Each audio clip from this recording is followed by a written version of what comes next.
The 2020 school year has been unpredictable and looks different than any other. For Butler students, mask wearing, social distancing, and online classes became the new normal. As fall semester comes to a close, I asked freshman Issa Sanchez, sophomore Jana Tuttle, and senior Elise Wang to reflect on how their semester went for them. I think the semester went as well as it could have gone despite the circumstances. I definitely think that just in a normal world and what we were before coronavirus, college is a huge transition that's really hard in itself, and adding coronavirus on top of it makes it super hard to make friends and deal with school, and makes that transition even harder. So I think with the circumstances, Butler did a really great job of supporting their students. It just could have been so much easier on students without the circumstances. Overall, I'd say it could have been worse, obviously, because we could have not been on campus at all. So I appreciate Butler bringing us back to campus at all, but obviously I wish we could have more in-person classes. It's been all right. I think it's been really tough not having breaks and not being able to see, have that social connection that I'm used to that kind of keeps me, de-stressed during the semester, but it's been all right. Most of my classes were online, and I had one class that met in person on Thursday afternoons.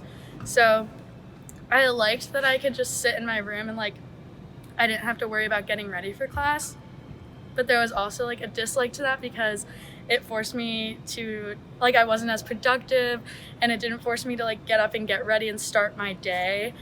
But other than that, I think that it was a good mix. I just didn't like not being able to leave my room all the time. I had to find a reason to leave and go outside.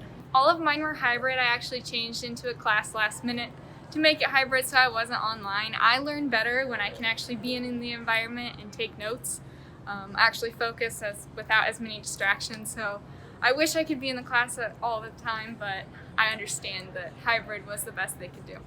I think it's nice when the teachers plan specific activities for you to be doing on virtual days instead of just watching lectures. I did like having every other class or every other week for labs and stuff, which really helped cut back the workload. I really wish that we could have had days off of school, even if they were announced late at night on a Sunday or a random day of the week, just unexpectedly, so students couldn't go home, but we also got a break from classes, because I think everyone just kept going throughout the semester. It was a really big shift for a lot of people, and we all kind of need a break at some point. As Butler plans for them to return to campus in January, students anticipate their spring semester to look very similar to this one. For the Butler Collegian, I'm Gillian Battung.